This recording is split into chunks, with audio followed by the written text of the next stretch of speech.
Howdy folks, it's Age of the Hunting Gear Guy, and this is a GSG16, kind of. So GSG was making an MP5 lookalike. Keep in mind, this is a 22 rifle, semi-automatic. They were making one that looked like the MP5, like this one kind of looks like the MP5.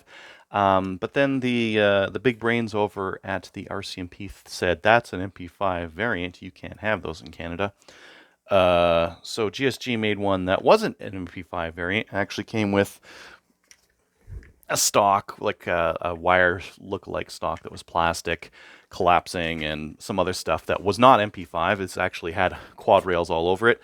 And then some people just put the different parts on it because that's totally fine. You can outfit and change the furniture on your rifles all you want because it doesn't matter. It doesn't actually make it a variant or not, whether you put a different buttstock on it or put a 3D printed forend on it or something like that. So a lot of people are doing this because they kind of like the look of the MP5. Keep in mind, this is a 22. It's not a 9mm. It's not a fully automatic subgun. This is just a barrel shroud. You see the barrel? That's the barrel sticking out right there. And this is just a shroud for it. It just covers the barrel. So it just looks cool. It just looks like an MP5, but it's not. So I guess that's kind of cool. Before we get too far, let's just make sure that we're empty. So magazine's empty and chamber is as well. So let's take a closer look.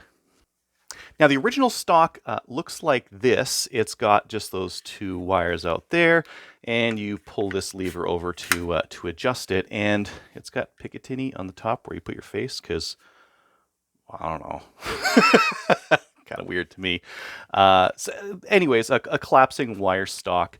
I don't really like wire stocks for their lack of cheek weld that you get off of the spacer in there. They're not fantastic for that. It's plastic. It's cheap. It's not like the cheapest cheap, but it's pretty cheap. Now keep in mind this this hollow in the back here, that would also take a magazine and hold it in there just fine. So if you wanted to put one mag in the gun and keep one in the back, you've got 40 some rounds of 22 that you can carry on the rifle. This one has an airsoft stock on it. So this is just an airsoft stock that that the owner, Dave, put on his rifle, and these are fairly inexpensive. Sounds pretty hollow, sounds pretty cheap, but it looks the part and it's functional. You've got a little sling segment there, and you can put it holds a cheek weld just fine. So that's kind of interesting. This whole bottom part here, this is all one molded piece of plastic, just like a lot of other GSG rifles. They're made to a price point, and these are as well. Now for a magazine release, we've got this paddle style, and we've also got a button on the side here, which is pretty hard to push. Magazines do drop free, but if you're going to use the paddle, you're probably just going to grab it with your thumb and pull it out. At least that's what I've been doing, but your mileage might vary. Maybe you'll do something different than me. I just pull them out like that. Safety is ambidextrous, and it's this really large plastic sweeper here. In my opinion, it's just a bit too big to effectively use, because I kind of need to break my grip to flip it over there. But it's big and easy to use. It's quite plasticky, but it's fine. Now for iron sights, we've got just some real small, unobtrusive sights here. We've got a very small peep on the back here. That's adjustable for windage. And then we've got a front sight post, and I believe it includes like a whole bunch of these, so you can change them out depending on what distance you want to shoot at. I was shooting this guy out to 100 and pretty reliably ringing the steel.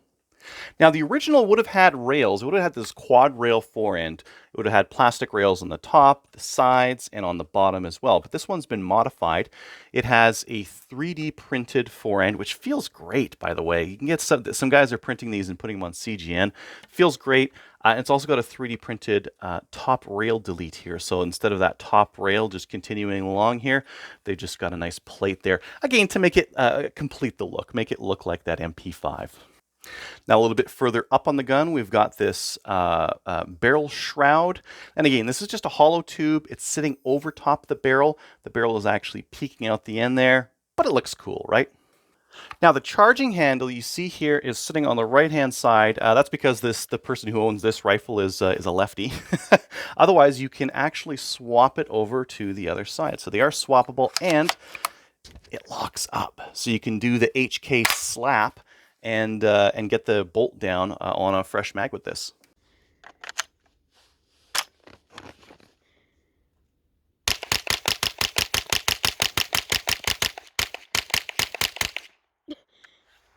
Ow! Oh! Did I bean you with some shells?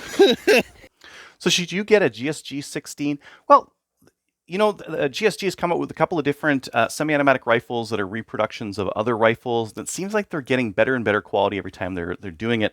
This one has had really good reports of reliability, not just from the owner of this rifle, but of other GSG16s as well.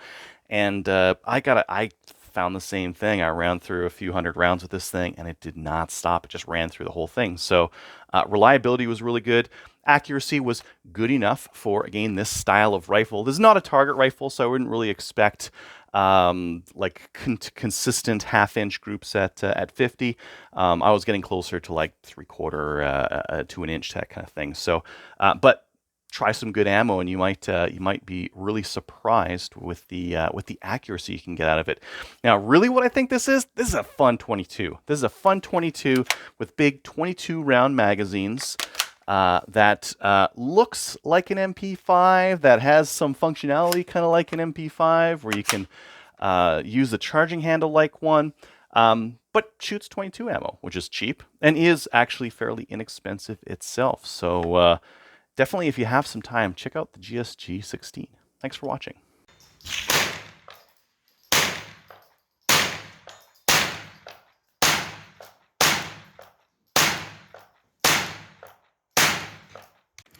All right, there's my group with Blazer, looking good, right around an inch. This stuff over here is SK standard. That, aside from this one flyer, we've got about a half inch. We're at 25 meters here, half inch. Great accuracy from a 22 like that.